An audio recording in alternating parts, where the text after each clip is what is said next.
Hello, everybody, and welcome back to Turnabout podcast. I am your host, someone who, instead of getting up and picking something, reached out and pulled their shoulder muscle and is currently in a lot of pain. I did not know. It just happened. I feel like he pulled something. Now? Yeah, as I was picking up the book. I asked It Lucy to grab my Shakespeare textbook. Ugh.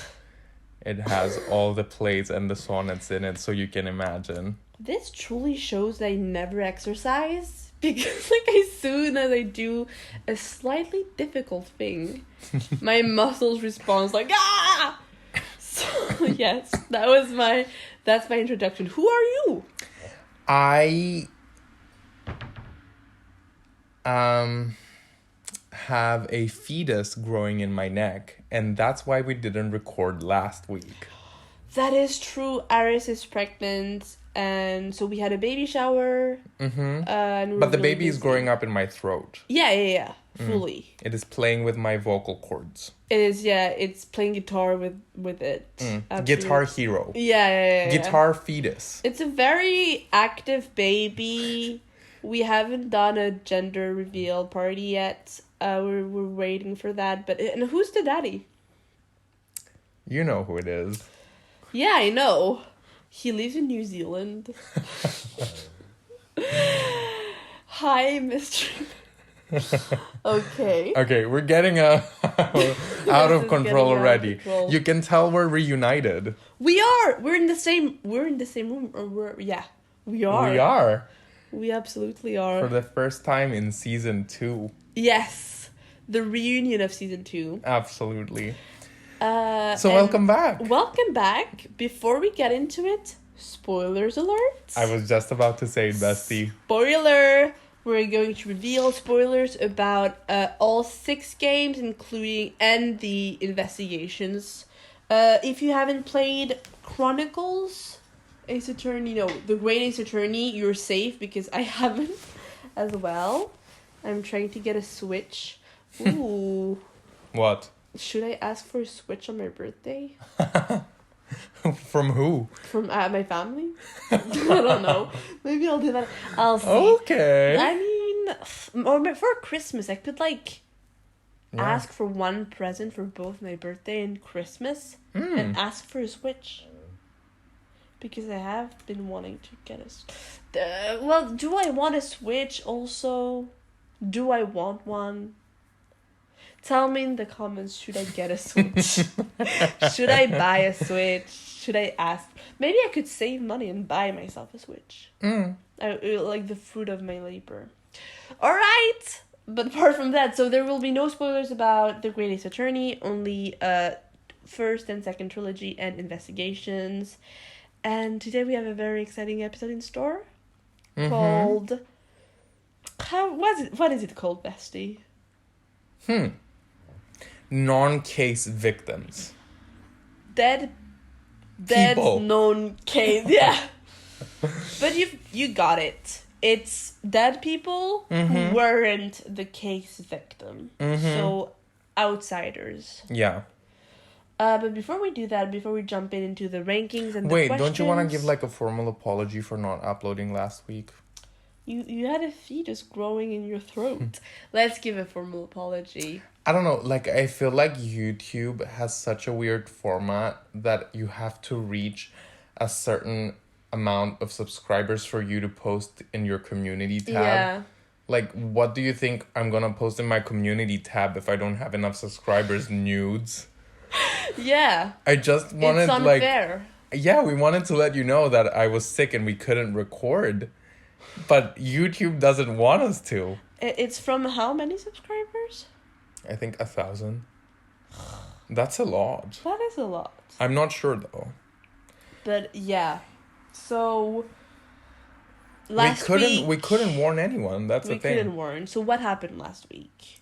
Well, Lucy came over and no, but also I moved in last week. Oh yeah, a bunch of stuff happened. But we were about to record. Yeah, I came in to record and Aris was sick.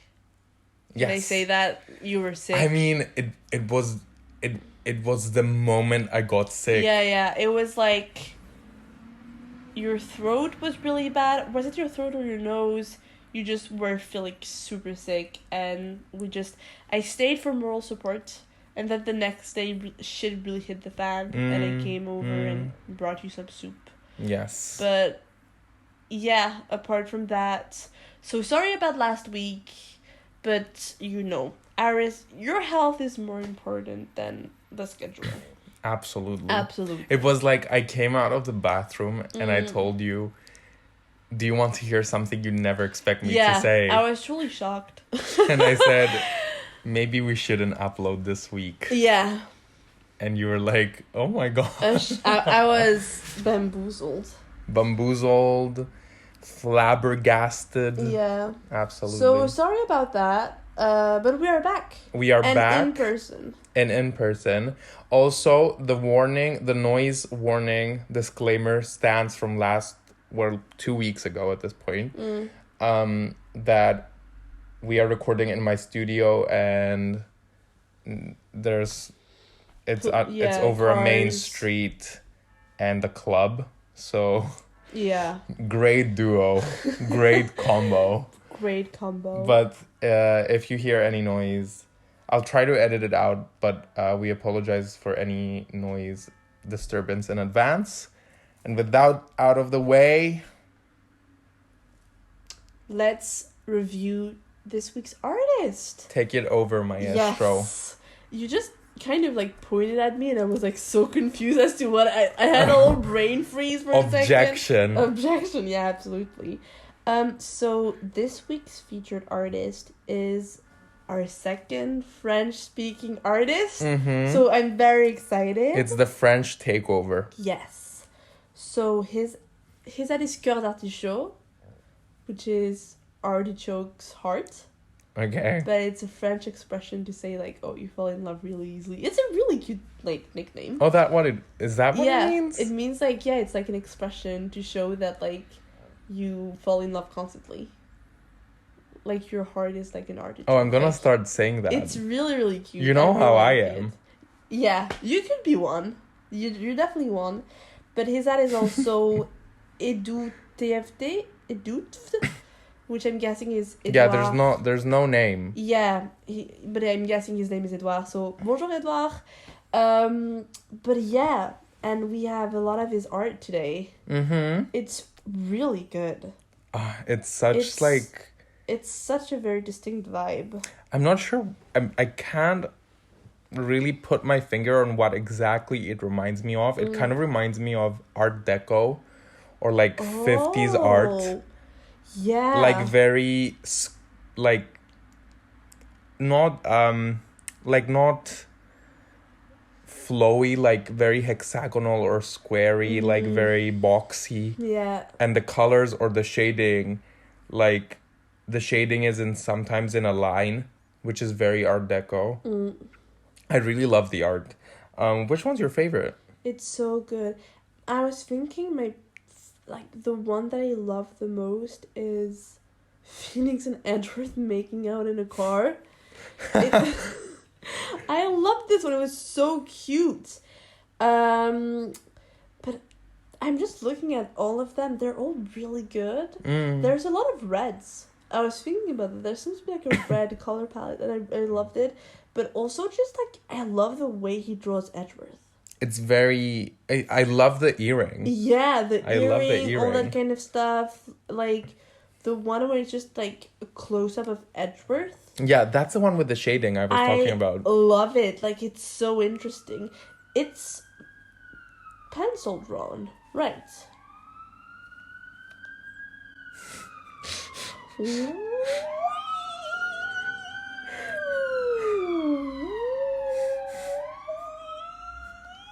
Should I keep that in? Intermission, Lucie. Oh, that should be the outro. Okay, perfect. Yes, I was saying, is this pencil drawn? Like, you can see the streaks of pencil. Oh, yeah. It looks like marker. I know. Because of, Phoenix's tie. Exactly. It looks like markers. The marks look like markers. And it's so good. Like, all of his, like, marker-drawn kind of things. Oh, if this is hand-drawn, like, that's amazing. I think it's hand-drawn. It is, yeah. Which I was, like, so in awe of. And I do think it is. Like, I loved it. And the red and the blood. I really love those. So it was the kiss and the Edgeworth close-up, hand-drawn. I really like those. And, like, I'll briefly touch upon the earring as well, because we often discuss that Von Karma, it doesn't make sense for him to have an earring. Yeah. But it seems like here we're just going with it. And since Edgeworth was his protege... Exactly. It makes sense for Edgeworth to have an earring. If Von Karma has one. Yeah. So yeah, my own favorite one What were yours? Yeah, it's the one where it's like the 3 stages of Edgeworth and Francisca. Oh. The one where she's like, they're both children. Then she's in the hospital in after the events of Farewell My Turnabout, and it doesn't have any words or captions, but you can tell exactly what's going on and what she's saying to like him. She wants to get out of bed, like she's unhinged, but he's trying to get her to stay in bed. And then, which actually, now that I think about it, I've never actually thought about how at the end of the second game Edgeworth visits Francisca at the hospital, and then in the third game he does so with Phoenix. Like, his loved ones get hospitalized at the end of the 2 games of the trilogy. Yeah. Oh, and in the first one he's synced up responses. Edgeworth is as much a main character as Phoenix is. Definitely. That's why sometimes I don't even think of him as a prosecutor, as in, like, for me, Godot is the best prosecutor. Yeah. I love Edgeworth, but for me, he feels like a main character, truly. Yeah. So... and the last panel... Yeah, so the last panel is just, like, them all grown up. Yeah. And, like, Francisca looks so cool there. So at peace. And apparently, from the tags, the girl in the yellow jacket is Trucy. I was gonna ask that because I was like, who is that? But also, it kind of is implied that Maya and Francisca are together in this scenario, which is really cute. It's a cute couple drawing. And I choose to believe that the person on the right with the magenta shirt is Clavier. Wearing boots. But yeah, Trucy in a reimagined outfit. Yeah, Miss I like Thing, that. Without her hat. Without her hat. Truly unrecognizable. And the bob. But it could be like a younger version of Trucy. She looks like a teenager. Who do what... By the way, you do remember that it's not actually a bob. I know. That would be like one of my biggest complaints from Capcom. I know. It was when I found out. A true shock. A true... Give Trucy short hair. Shock. Why is Candace Arm the only one with short hair? I know! And she immediately died. They punished her for it. Valerie Hawthorne. Dead as well. Dead. Whoever has short hair. We're sensing a pattern here.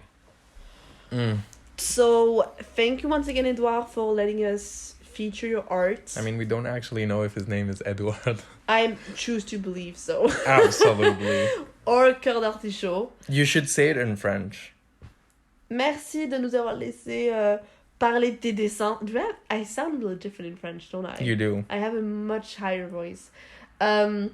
Merci beaucoup. Ça a été un plaisir de parler de ton art et merci encore pour nous avoir laissé faire ça. On a adoré tes dessins. And we'll link their Tumblr link in the description. Yes. So please go check them out. And excuse me, we'll I'm still sick. I am still sick. Proof. And we also ate bad Indian food right before recording. Not good. Very liquidy. But the guy was so nice. The guy was... I wanted to be good, like, so badly. Disappointed! But yeah, go check out Edward's art and like everything and reblog it if you're on Tumblr. But yeah. Absolutely. Let's now move on to the main piece of resistance. But before doing so, I have to give a mea culpa.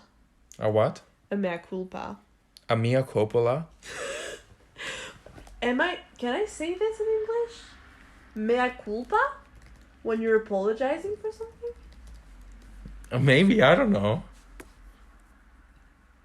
Mea culpa is a Latin phrase signifying by my own fault. So that's what I'm doing. I'm for what? Acknowledging... I would like to apologize to all of the characters that I've called furries over the years. Not this. Yeah. I know where this is going. Recently, my boyfriend accused me of being a furry, like, out of the blue. And I was so shocked by this accusation. Because I always do it to characters, and I was just like... He's also probably listening to this. So, Hugo, you know what you did. But it was just... I was such a shock, and then I was like... And the more you defend yourself from that accusation, the more you sound like a furry. So it's truly like a losing battle, and I will never like assume that anybody is or isn't a furry anymore. Poor Spark Brushel. I still think about... I can't really say that I don't think he's a furry. I still think it, but I will stop accusing him of it as vehemently as I have. He is excited that Halloween is coming up because it's the only time of year he can go out in the streets dressed as the Pink Panther without anyone assuming.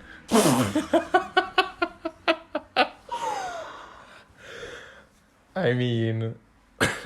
This is a terrifying mental image that I just got. I will probably never recover. The Pink Panther. Even with a fetus growing inside my throat, I have to say I'm pretty much on my peak. I'm very disturbed. But yeah, I feel like I've accused other characters. Spark Brushes, I don't really regret it, but I will... I mean, that's the main one. Yeah, that was my main victim. But yeah, sorry, Sparks Brushes. No! Sorry. But shall we move on to non-case victim dead people? Very long title name. Okay. We're gonna be following last week's format, so we have our ranking, our top 5 favorites, and 5 questions each, and our ranking is based on how relevant they are. Yeah. Because honestly, that's the only common factor between these people. Yeah. But so number 1 is the most relevant one, and number 16 is the least relevant one. Oh wait, I did the contrary. I did number 1 was least okay, relevant. but anyway. Yeah. From most to least relevant. So we'll be starting by number 16 and going down to 1. So they're gonna be from irrelevant to relevant. Okay. And then we'll do a reverse one for top 5. Okay. Let's go. Me? Yeah. At number 6, last time I feel like I dragged on for a lot. So I'll just explain the big ones. Yeah. Such as number 16, Jove Justice. So that's your most irrelevant. The man doesn't even have... He's the alongside another person on this list. He's the only character in the series that doesn't have his own profile in the court record. How do you explain that? Well... And Apollo already has a dad figure in Kristoff, and then also had Durkee. He's the most useless of his 3 dads. Well, he did help create him. Without his sperm, no Apollo. Well, now his sperm is ashes. Yeah. Because he burned. Yes, and then dissolved, I'm assuming, into the Coriolis air. Probably. Yeah, or brushed to the side by a broom. When they were cleaning up the palace. But yeah. Completely insignificant.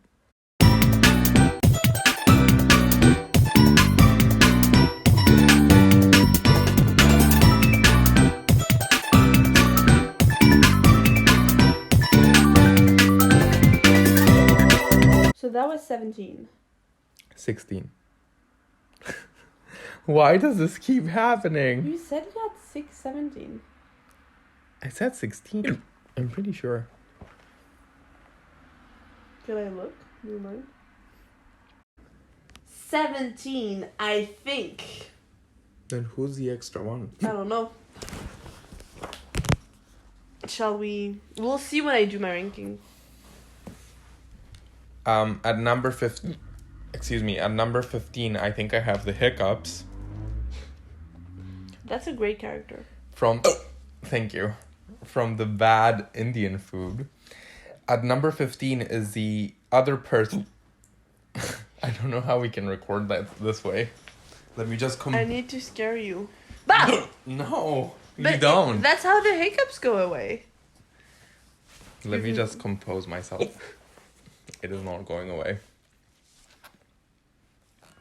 At number 15 is the other person on this list that doesn't have a profile, and that is CCU.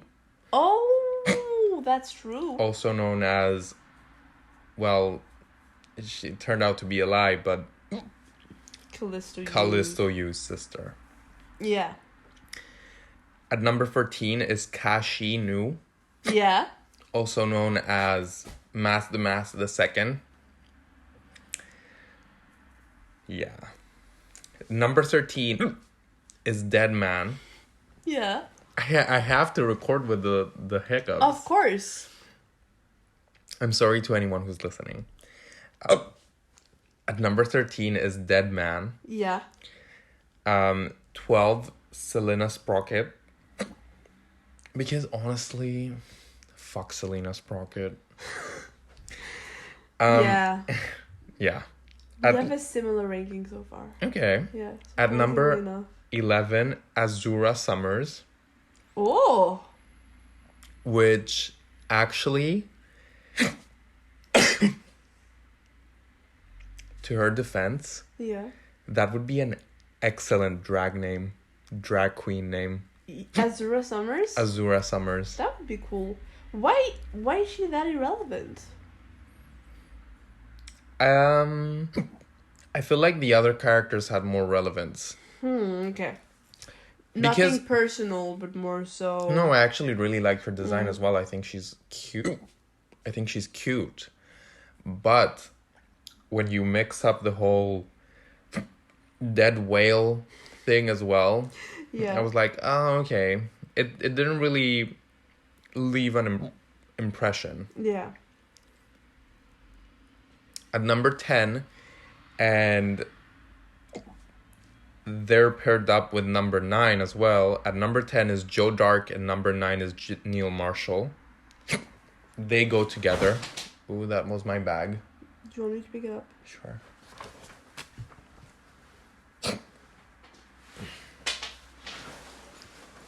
Did stuff fall out? No.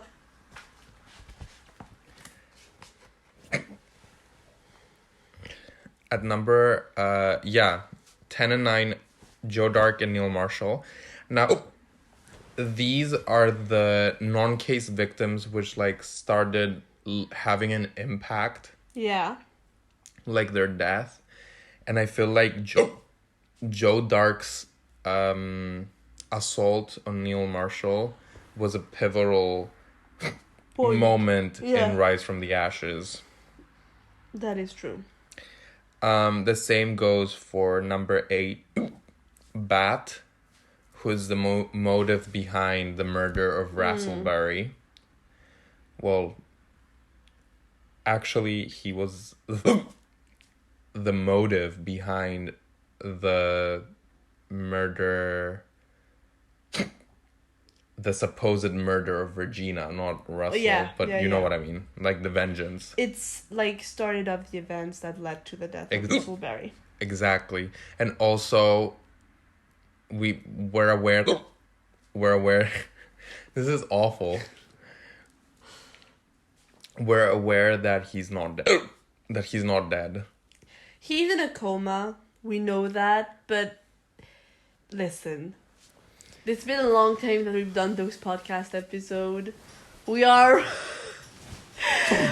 the main themes, the centers of the episodes are getting more and more specific. And we didn't have loads of people for that list, so we considered Bat as dead. I mean, sue us. We both wish he was dead, and that counts. I consider him dead. He's dead to me after we had to solve an entire murder because he put his head in a lion's mouth. You idiot! You fucking moron! Imagine dying because you put your head in a lion's mouth and it sniffed pepper. I mean, if that's not the way I go, then how am I supposed to die? That's an honorable death, Aris. And you find out post-mortem that for your death, Jeffree Star has been accused. Yeah, but also that he's engaged to the girl you're trying to seduce by making that move. Truly awful. And that at the trial of your murder, a puppet got to take the stand. And the clown. And the clown. Ugh. That case was truly something else. I mean, when you read everything out of context, you can tell he wrote it when he was drunk. Oh yeah, absolutely. At number 7, it's Jack Cameron, because although I might have considered him to be insignificant at the beginning, I think that his pictures and his entire story opened up the entire case of that incident during the Grand Turnabout. And especially because of using Lethal Thief to investigate the orphanage courtyard, it was because of him. That's really cool. So yeah. At number 6 is Amy Faye. Queen. And we do see her a couple of times, actually. Yeah. We see her in Reunion Turnabout. We see her at the Stolen Turnabout, her statue. At the end, isn't it her statue that looms over Misty Faye's body at the temple? Or is that not Amy Faye? That might be Amy Faye. Do you remember the one? It's a Faye sister holding the 7. Yeah. Yeah, let me look, but I think it has something to do with the Fays. Oh, if it's Amy Faye. Homegirl. Baby girl. Yeah. It is? It's the golden statue of Amy Faye. But that's the one from the... Oh. Okay. That was a terrifying... Picture, yeah. That murder was gruesome. But yeah, brutal. I've been rewatching stuff. Detective Conan. The murders are so gruesome. It was supposed to be a show for kids. In the first episode I watched back, a guy was stabbed in the neck by a sword and blood was gushing all over it. It was spooky.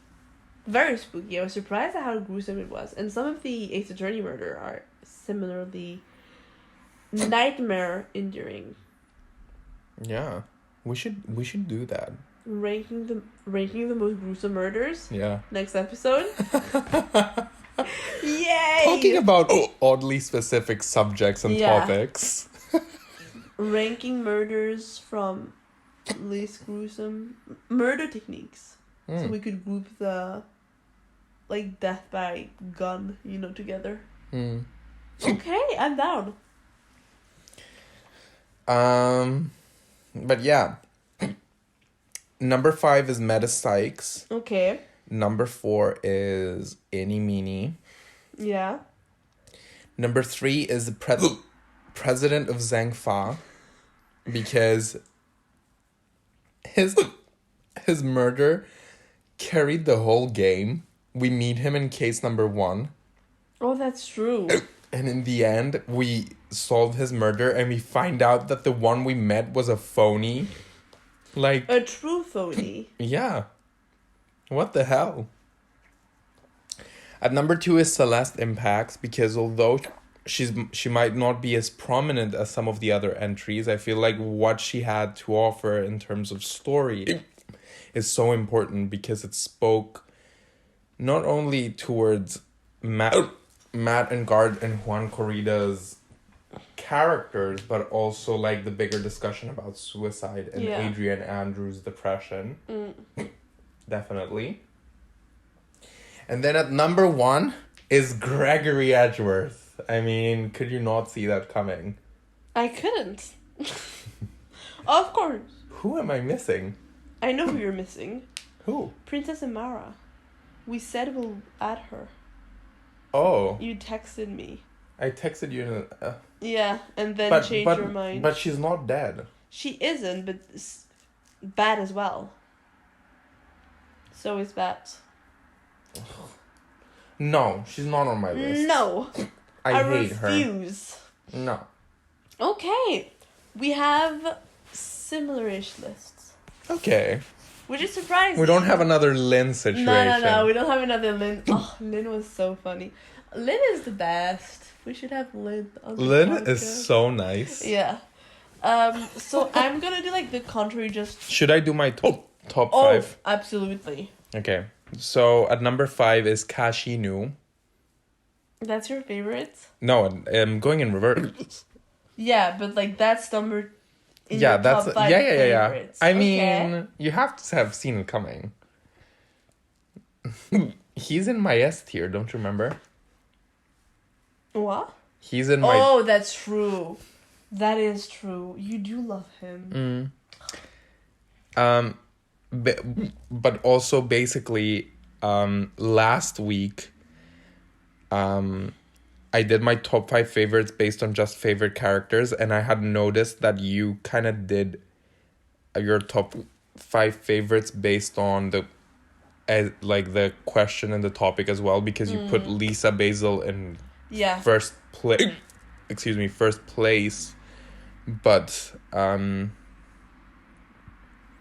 it wasn't just because she's your favorite, it was because she was your favorite non-victim. Exactly, yeah. So I kind of based it on the topic as well.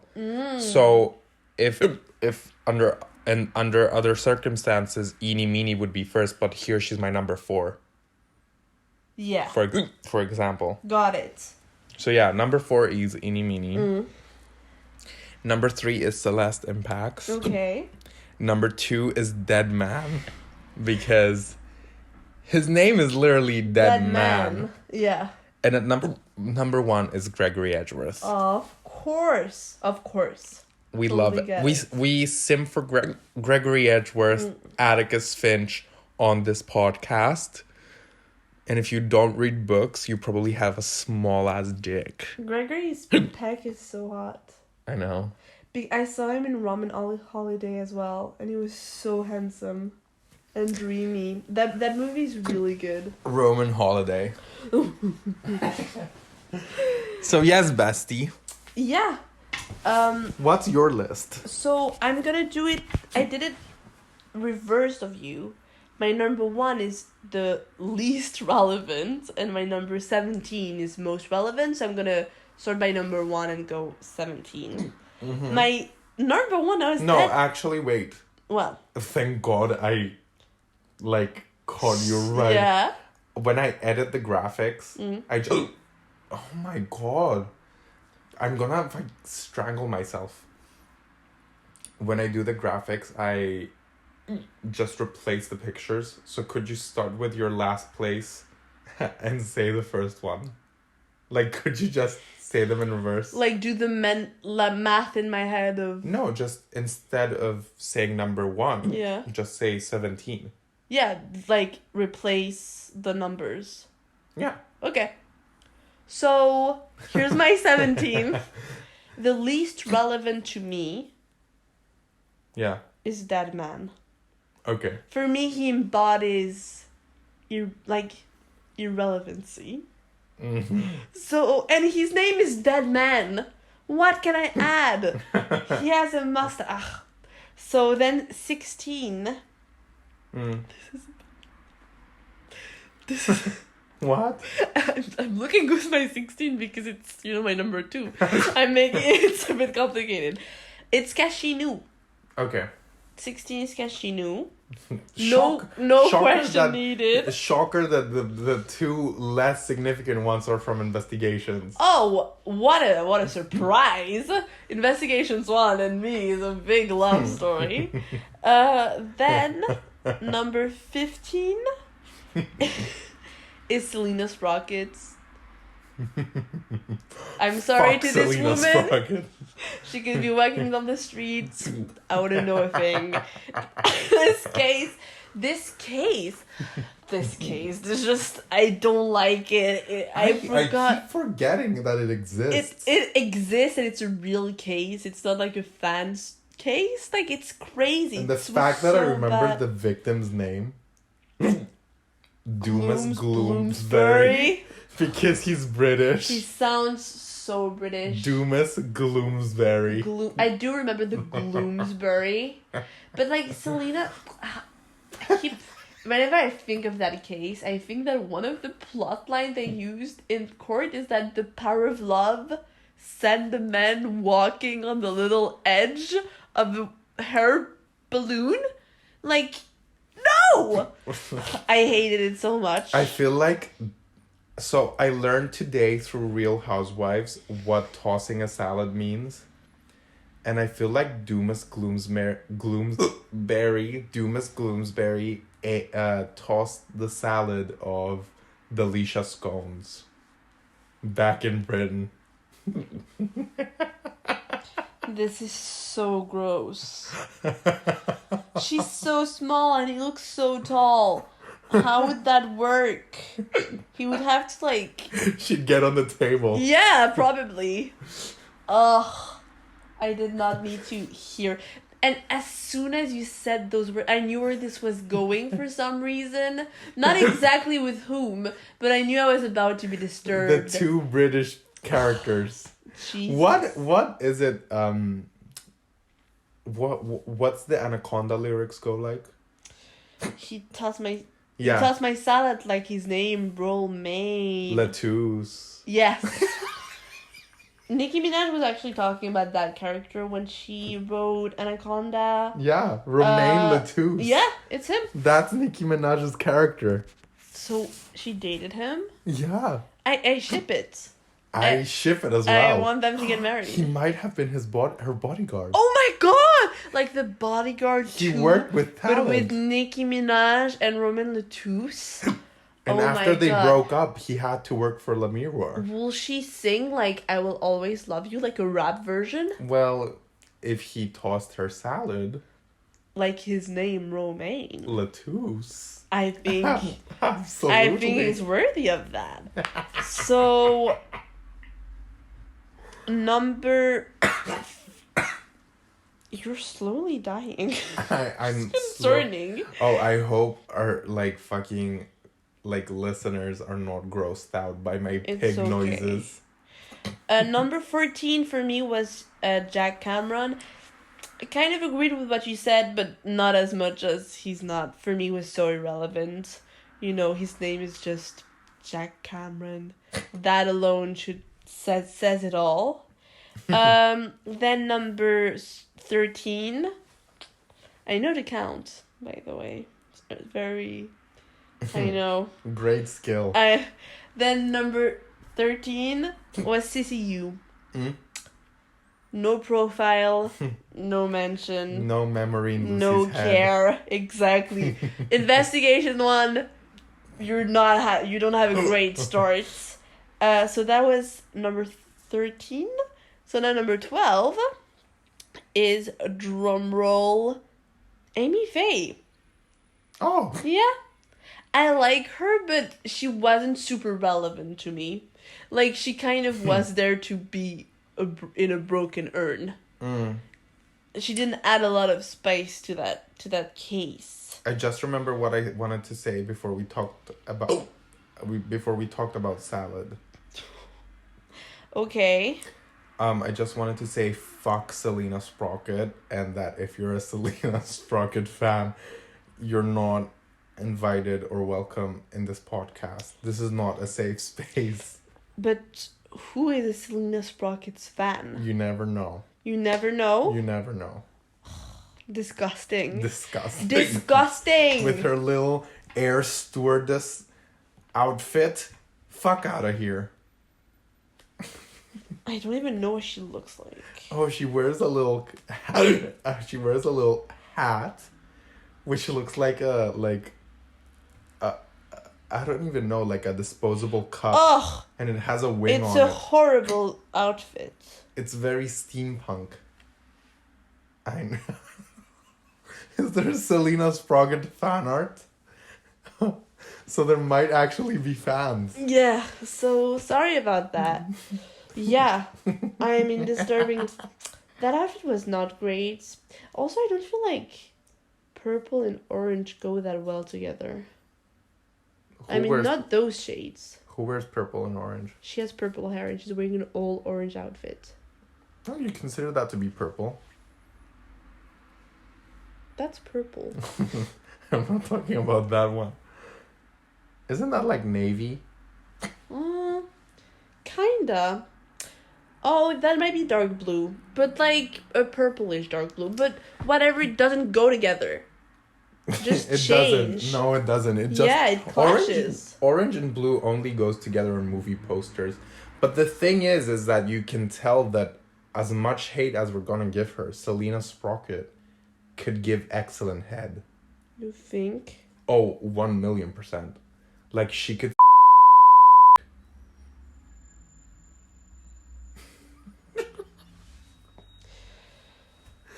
This is actually my sister who died in a metro train incident. Can you please take back everything you just said? And she did die in a metro train accident. So disrespectful. Baby, this is Kiki Palmer. Okay, so let's stop digressing on Selina Sprocket. This is shaping up to be one of the good ones. Yeah, I guess. With the hiccups as well. So okay. My 11th is Joe Dark, and my 10th is Neil Marshall. Yeah. Same as you, kind of middle thing. Yeah. So I'm now on my 9th. 9th is Joe Justice. Useless men, all together. You know, just kind of there, but I can't not... believe you put him so high. I mean, he's not that relevant, but he did... help give birth to an important character. And his memory helped us solve the case. So basically because he has a dick. More like a scrotum. Right. Yeah. Then number 8 is Bat. For some reason he ranked quite highly. Yeah. I don't know. For all the slander. Yeah, sure, why not Bat? Number 8 is President of Zengfa, quite highly as well. Not so high that he's one of my favorite whatever, but still pretty high. Number 7 is Mimi Mimi. Or Ini Nini, I mean whatever, it's kind of complicated. But I was it was an interesting storyline. It was a very interesting one, so I did like it. So this was number 8. So 7 Even if you said it wrong, like, I'm gonna, like, try to fix it. I'm not gonna put numbers on your thing. Okay. This was... Wait. 7. You said 7. Yeah. I think this is... No, I think President of Zengfa... Wait. President of Zengfa Joe was Justice 7? was 9th. President of Zengfa was 8. Mini was 7, I think. So this might be 6. I'm doing this upside down. This is very disturbing. Princess Amara, I put her there. I feel like she was pretty relevant. Also because she was still alive. So, of course, you get attached more easily.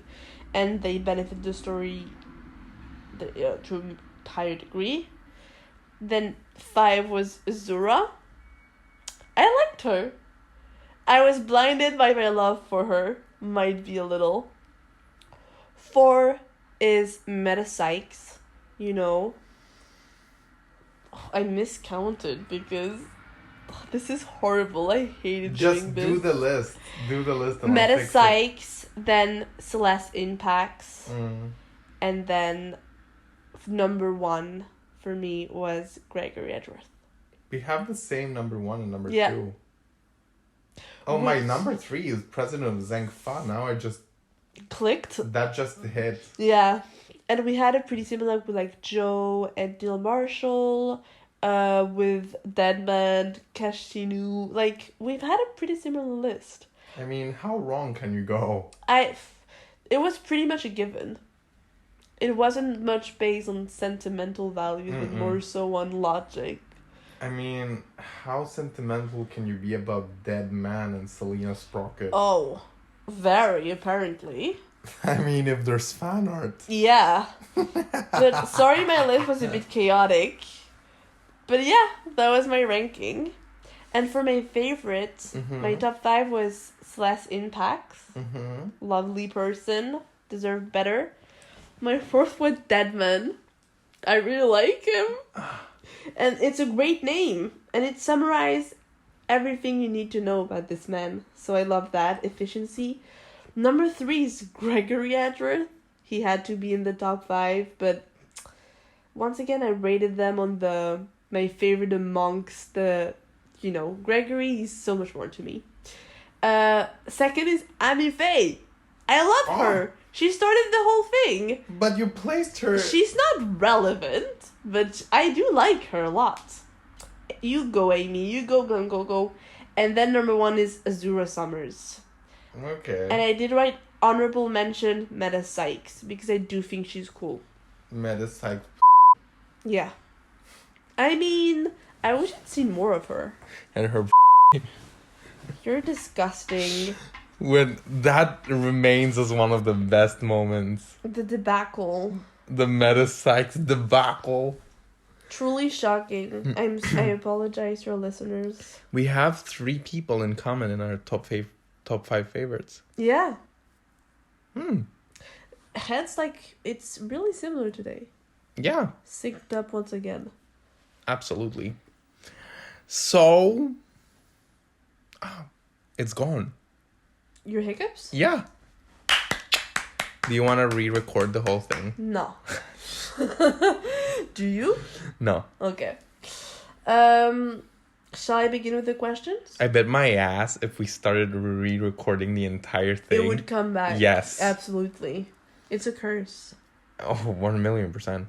Shall I begin with the questions? Sure thing. My first question was...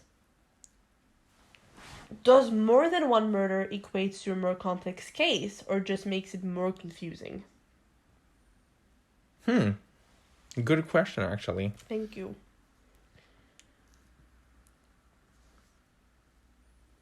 It depends. It's not black or white for me. Because as I'm looking at my list, I feel like some of them definitely added depth, which was necessary in a case, such as, like, Eeny Meeny. I mean, the case couldn't exist with Eeny Meeny. Yeah. And then there's some which, like, add commentary as well, like Celeste Impacts, But I feel like sometimes some of them just make things unnecessarily complicated. Yeah. For example, Joe Dark and Neil Marshall. I recently finished, but not recently at this point, but like a year ago. No, I replayed it on the Switch. When? Like. Wasn't that like a year ago when you came back? No.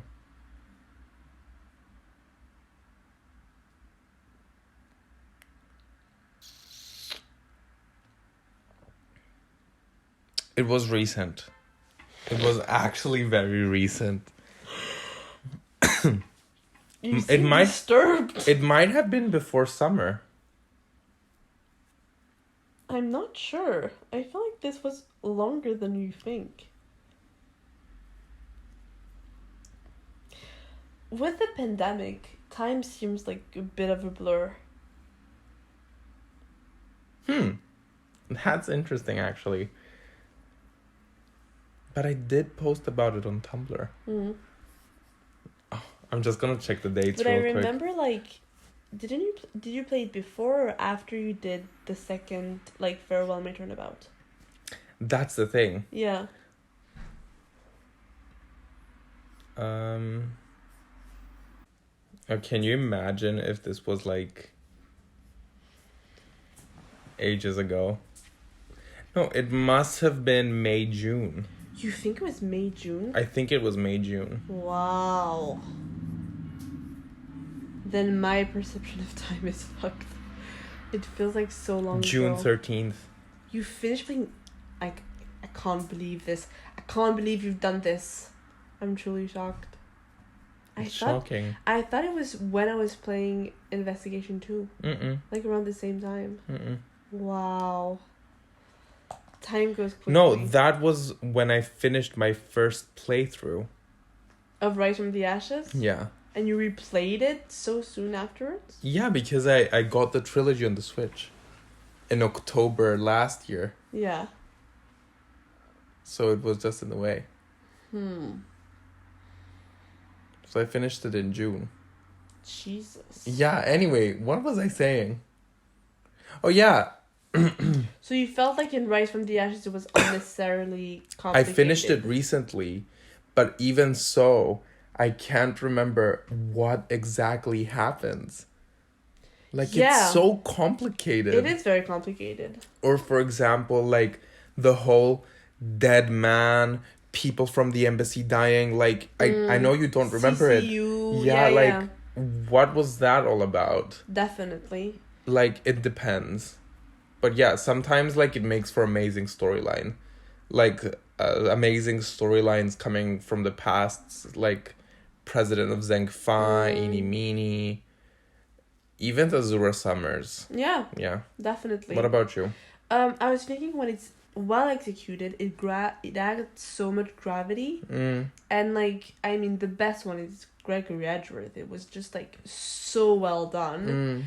And I think it is very it's satisfying when you both uncover an like a closed case that, like, no one knows what happened. Like, when you really get to the bottom of a second mystery.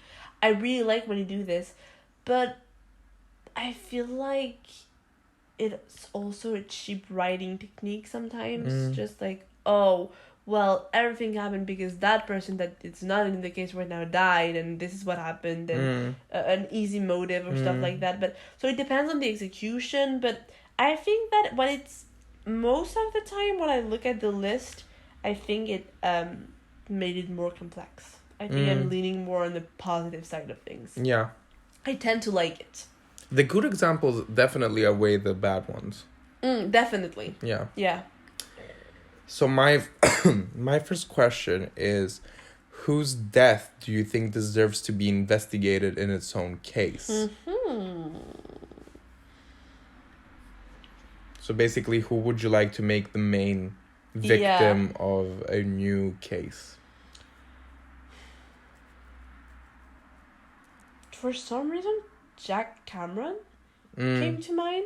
I feel like this could have been a very interesting case as it was, without the element of, oh no, it happened 12 years ago. But I would love to have, like, a case with I mean, it's your worst nightmare, but like at an orphanage, and where all of the witness are like kids, and they're unreliable witnesses, and it could create loads of interesting situation, I think.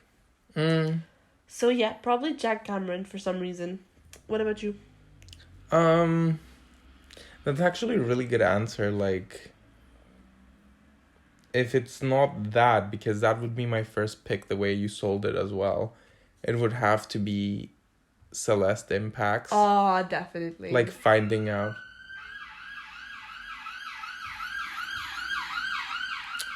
Shut the fuck up, honestly. I'm keeping that in. See, it like they use it just to keep traffic because then they stop. That's insane. Also, there's no emergency in Lancaster. Where are they going? Stop lying. And please vouch for our listeners that this happens every 2 seconds in my apartment. Like, where are you going, sir? It happens every 2 seconds. Like a minimum of 30 sirens per day. Yeah. Today when I was out, I saw a fire truck. Do you understand? So you were telling Celeste Impacts. Yeah, like uncovering like how there was like this trail of betrayal. I like that. Trail of betrayal. Yeah, the trail of betrayal, and you'd have to go to the studios as well, and there'd be like the rival studio storyline. That was good. That was such a good case. And you'd like, it could have been explored how Adrian Andrews had a crush on her. Maybe we could have seen like other managers and that kind of thing. Cyclops on Juan Corrida. Yeah. It would have been interesting, definitely. Like, I love the studio setting in Still Samurai, the Turnabout Samurai. So it'd be a nice return. Exactly. Like if you had to go to like... it would have been really good, actually. Yeah. Like Celeste Impacts hanging out there. Maybe we could have like had some super fans of the show, like some groupies. Yeah, I would have liked to see that. And maybe Mia could handle the case since it's in the past. Oh, that would be good. Like woman to woman. Yeah, exactly. Investigating a suicide as well. That would be really interesting. My next question was very similar to this one. However, there is a nuance. I phrased that did some of them give main victim energy, but I didn't mean it like you did. Like, was there some that you could have sworn were the main case victim? Like, that outshined the case victim?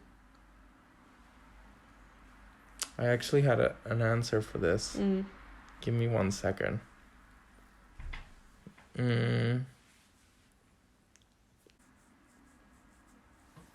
There's actually a couple of them. Really? Yeah. Impressive. I think the one which is the most would be Eeny Meeny. That was my answer too. Yeah. Because like when I wrote her down, I was like, oh no, this is incorrect. Like she was for sure the victim. But then you remember it's Dr. Asshole. Turner Gray. So yeah, that was my answer too. What are the others? Celeste Impacts. Ooh, sometimes, really? Yeah, because I forget that about Juan Corrida. We do talk a lot about her. Yeah. Exactly. And the other one is President Zheng Fa, because it's his own doppelganger that dies. Oh, yeah, that's true. I was like, wait, it's not the real one. Yeah, we don't investigate his murder. Will the real president of Zheng Fa please stand up? Please stand up. Please stand up. So yeah, my next question is, who do you think had the most interesting life? Oh, good question. And if you reply Selina Sprocket, I will kick you out of my studio. I was gonna say, I like to believe that Amy Faye did some crazy stuff. Mushrooms. Yeah, and that she had to redeem herself and accidentally started like a religion. That's my theory. Oh, Amy Faye definitely was like, as revered as she is, I feel like she had Maya's personality. Yeah, I think so too. So, Amy Faye, I mean, President of Zheng Fa. Oh, Had a pretty interesting life. With those abs. With that ass. Now. Wow. How can he go unnoticed? And he had like a love child. You know, weird scenarios. And he was a president. It was a president. So who do you think? Those are my 2 picks. Mine would either have to be president of Zhengfa as well, or Azura Summers. She was cool. Yeah. She was cool. She definitely had a Trump stump. Oh yeah, for sure. Like a dolphin, I feel like. Yes. Yeah. Very fitting. So yeah. I mean, it is fitting because you did do what I'm about to ask you, but not in the way that I want you to do it. But it's form a couple from the people on that list. And you did just form a cursed couple with Delicious Scone and Gloomsbury. But I'm now asking you to do it with the people on that list. Delicious Scones and just Dumas Gloomsbury is my new OTP. OTP? Yeah. I get it. British. Absolutely. British love. Are you British love? Well.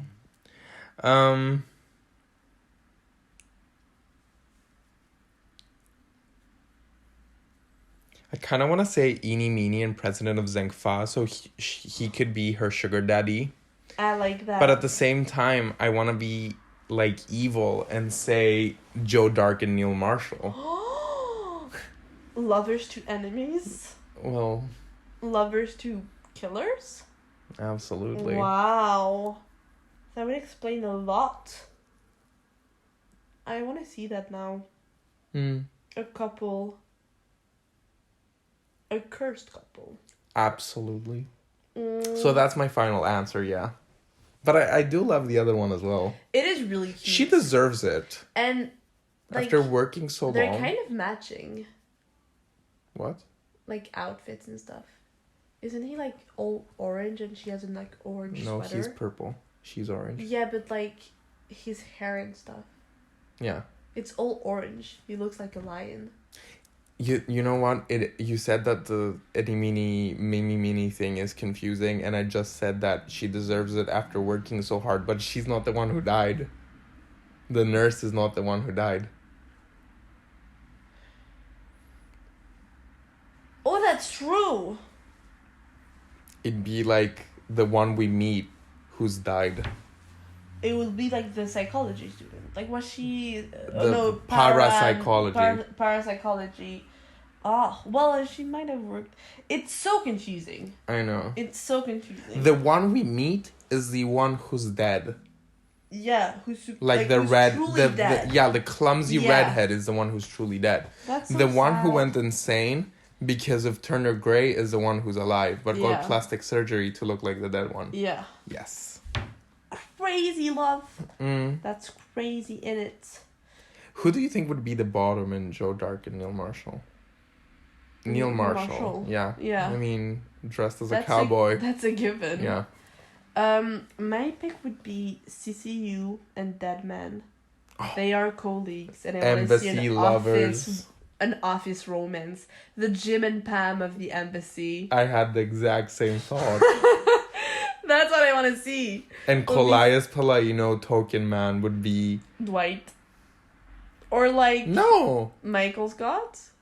I feel like it's Michael Scott of the relationship. Like trying to hang out with them. Yeah, exactly. Who would be and what's his fuck? Kirkus Alba would be Dwight. Like super weird. Always has this like threatening, menacing like aura. tree. Yeah, exactly. I want to see that now. The Office version, Investigation 1's Embassy. Someone make that, please. Oh, and Andy. Yeah. Who punches the wall is Shilong Lang. Yes!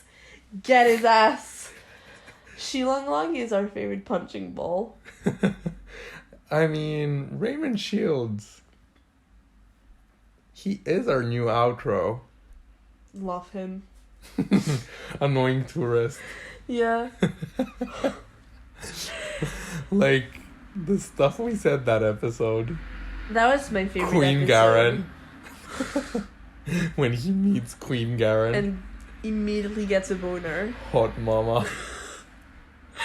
Talks about her badonkadonks on the stand. Oh my god. Raymond's Field. Oh, I want to see that so badly. But yeah. My next question is, do you think dead siblings and dead parents are a tired trope in the series? A bit. That's an actually really interesting question, because out of all of these, we have a lot.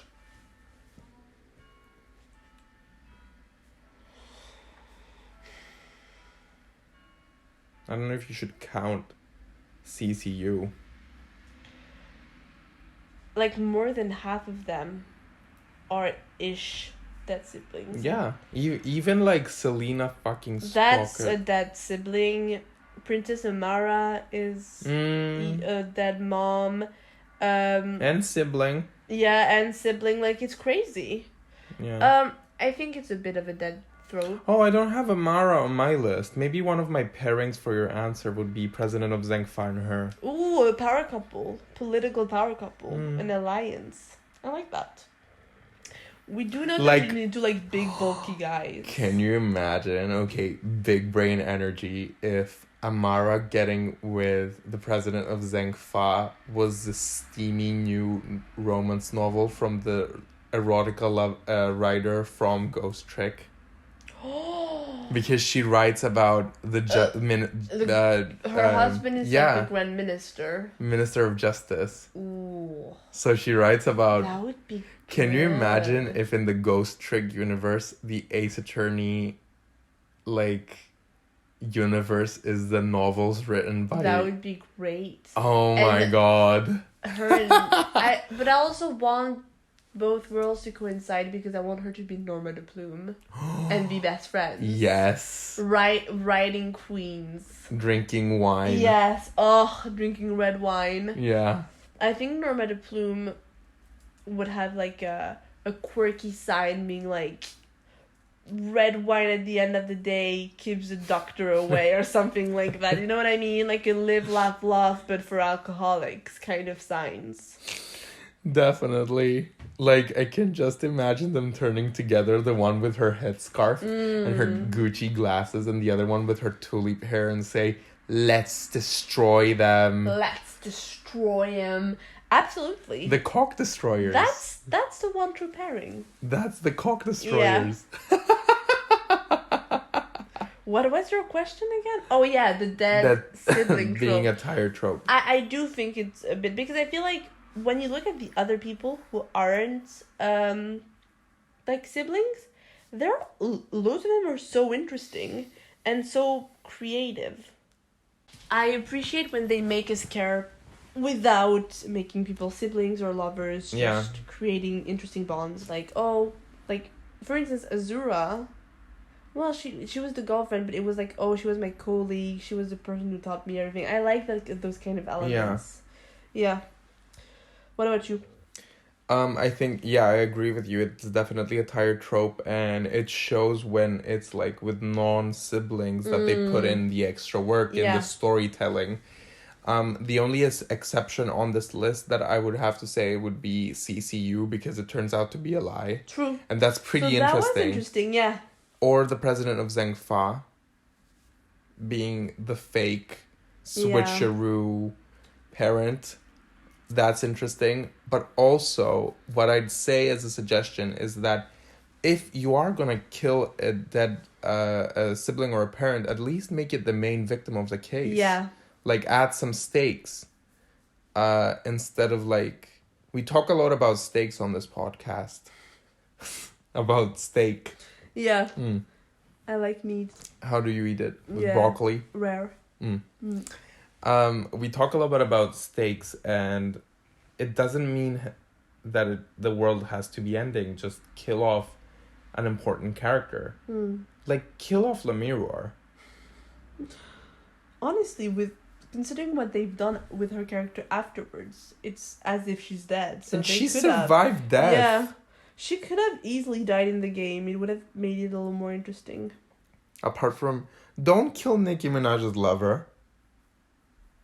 Romaine Lettuce, yeah. Kill her instead. Yes. Take her. Take her away. My next question is something you just mentioned. Pick one of them to be resurrected in Ghost Trick. We love a crossover queen. Oh, you know, this one is obvious. I mean, Selina Sprocket. Duh. Of course. Selina Sprocket is joining the leagues of Shilong Lung and Raymond Shields. And Romaine Lettuce. She's not as cool. No. She can just... She's lame. She can just... Can she? I feel like she can. She's a baddie. She does have short hair. No, I'm not giving that to her. I hate her. She has a very short bob. Want to be resurrected. Can it be Dumas Gloomsbury? He's not dead. Oh, I would have to say Celeste Impacts. Oh, okay. I could see that. Yeah. I want justice for her. I want her to, come back after the two horrible men that mistreated her are gone. Yeah. And I want her... thrive. Yeah, and I want her to live an amazing polyamorous relationship with Francisca and Adrian. Can you imagine if the three of them were in a relationship as girlfriends? That would be amazing. A throuple. Yeah. A thriving throuple. Absolutely. I was thinking... That's a great answer, but for some reason I was like, Kashinu. I feel like it fit in the universe of Ghost Trick so well. Yeah. He would have such a dumb death as well. It just... He did have a dumb death. How did he die in Investigation 1? Doesn't he, get crushed on the head with something by Kirkus Alba? My God. He throws something on him because he's on his way to steal something.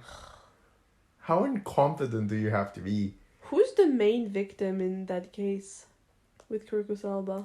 Manny Cochin. The one I sent you and then took back. Yeah. Ugly man, I remember his face. Yeah. But yeah, Kashinu, I feel like he would impale himself on something, stab himself. Oh, absolutely. Run into a sharp object and die on the spot.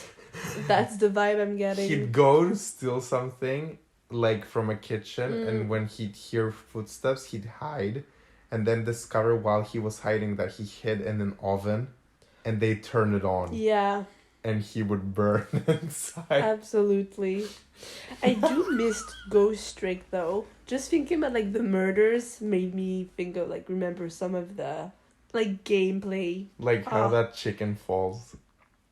I was thinking in the restaurant. The chicken. Oh, that was so good. The chicken, the yeah. Sorry. The thing at the writer's apartment with the rats. It's such a fun game. If you haven't played Ghost Trick, play Ghost Trick, please. We wanted to do... One of our ideas for an upcoming episode is ranking the characters. And I know there's a community on Tumblr as well.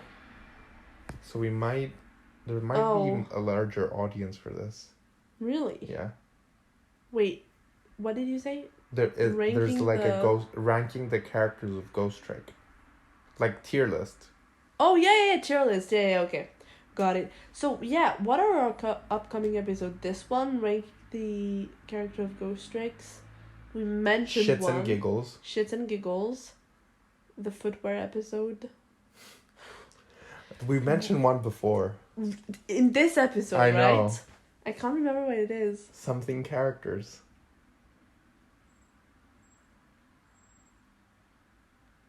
Oh no, most gruesome death. Yes. Yeah, that was it. Yeah. Making it... The death episode. Ranking, yeah. The crime methods. Yeah. Yeah, so for me it was Kashinu. I could see him die in a stupid way. It's the vibe I'm getting. Okay. My penultimate question, Bestie Sock, is choose one to send to eternal hell. Yeah. One to heaven, and one to trap in purgatory. to relive their death over and over.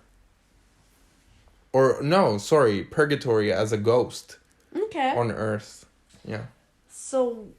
To, like, haunt where they died. Yeah. I would say Gregory Edgeworth to heaven. Because that man is a saint. And I love him so much. Nothing but the best for my bestie. Purgatory. Meta Sykes. I feel like she'd love to haunt where she died. And she could, like, haunt over her lover and her daughter and the robots. I feel like she'd like haunting stuff. She would move stuff around and create like experiments. It is difficult for hell. Oh, come on. I don't care enough about anybody on that list to send them to hell. But if I had to pick Joe Dark, what an asshole. Definitely big asshole energy. Yes. Oh my god. What about you? Sent to hell, definitely Selina Sprocket. Of course. Hell. What was your initial answer? For what? For this question? I Selina didn't. Sprocket? I hadn't think. You hadn't thought about it? No. So Selina Sprocket fit in like a glove. Yeah. Definitely her.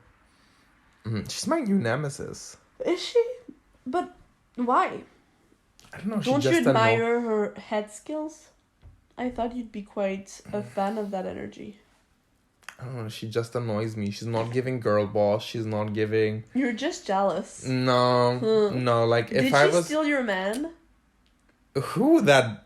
The. Are you interested in that man? You seem suspiciously mad about it. The victim. Yeah. Not the victim. The culprit. I'm accusing Pierce you. Nickety. Yeah, I'm accusing you of having a crush on Pierce Nickety. No, I'm not a furry. Okay. It's coming full circle. Absolutely. I don't know. I don't like her. Like, I feel like she's gatekeeper energy. I feel she gives me pick-me girl vibes, but not gatekeep. Like, for me, she's so plain. She doesn't have any hobbies to gatekeep. I feel like she'd be like, because her family runs the like, they're so rich and they have the like company. Yeah. She'd be like, oh, you have to be dressed as steampunk to work here. Oh, those kind of girls. Yeah. I see, but for me, she's like white bread. You know what I mean? Like no personality and no flavor, and she'd be best friends with Penny Nichols. Oh, for sure. They would have went to school together and be inseparable. They'd have matching pencil cases. She would be those kind of girls who are in your class for like 3 years and you completely forget about them, and then you're like, oh shit, are they in my class? And then you realize you've never spoke to them, and they're kind of always there floating around but unnoticed. And for that, she deserves to go to hell. Okay, who's Purgatory? Purgatory.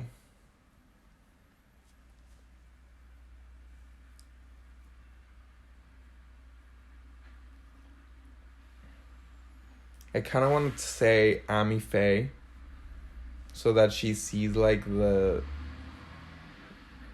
new generations flourish. That's so cute. Like Pearl, Maya, Mia. And she could be a friendly ghost at the Fae village. I mean, definitely where she is and the religion, it calls for purgatory itself. Yeah. And heaven,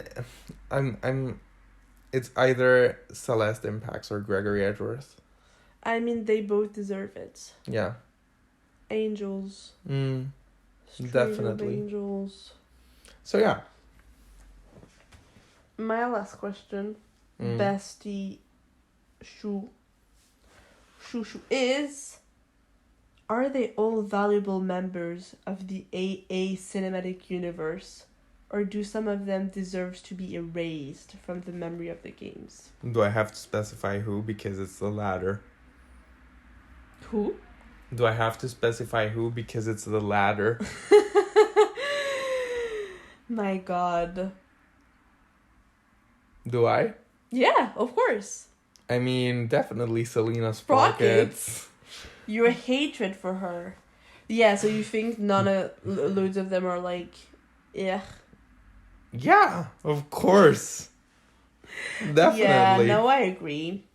I mean, to be fair, for it's like even like Joe Dark and Neil Marshall, I don't feel like they add a lot to No. it. Selena Sprocket's definitely not, but however, I wouldn't say Kashino and Deadman. I think they're fun additions. No. Like because those are like fun deaths. yes. Yeah, and they make fun of it with like being quite absurd. Jove Justice. Joe Justice could go. Yeah. Erased. The anime. Watch it. My final question, Bestie Sock, is fuck, marry, kill this list. Mary Gregory. Mm-hmm. Yeah. Fuck Azura Summers. Okay. I want to see that dolphin, tramp stamps. Mm-hmm. And you know what? Kill Selena Sprocket. Oh. I'm gonna do it for my friend. Yes. What about you? Kill Selena. Yeah, of course. Kill Selena Sprocket. Murder her. Like absolutely destroy her.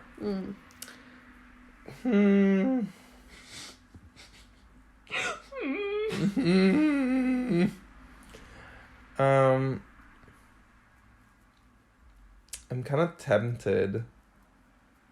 I mean, my first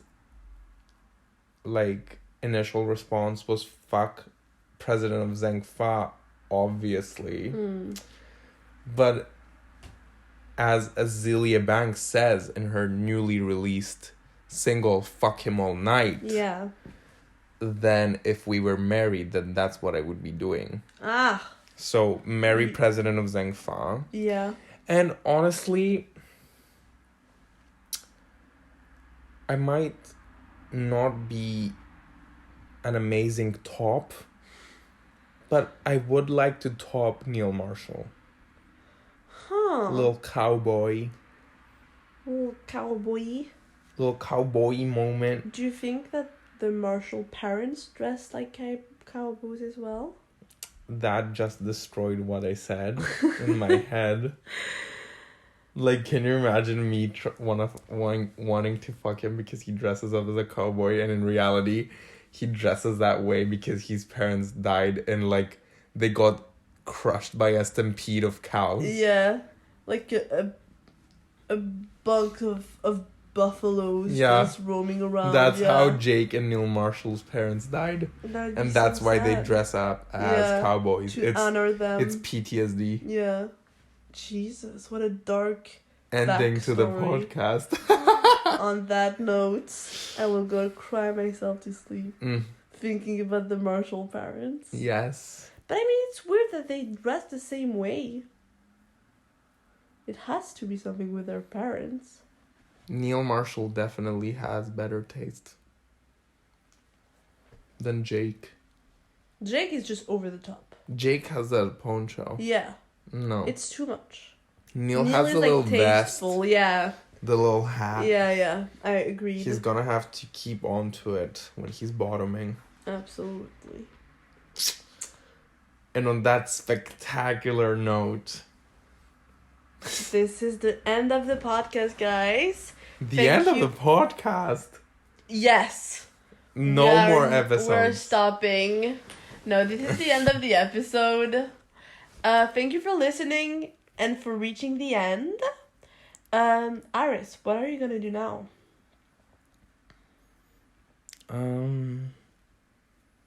Probably go feed the fetus that is growing in my throat. Did you find a name yet? No. I will update you next week. Yeah. On the next episode. Yes, and give us some name recommendations, all that kind of stuff in our comments. Yeah. Let us know. What about you? I am going to roll myself into a bowl and roll off a gentle valley. That's what I'm gonna do now. That's what I feel like doing, like a little hamster. Yes. Absolutely. So yeah. On that note, we'll see you guys next week. Thank you for tuning in. And yeah, thank you for listening. Have a great night. Have a great day. And see you next week. Bye. See you, everyone. See you.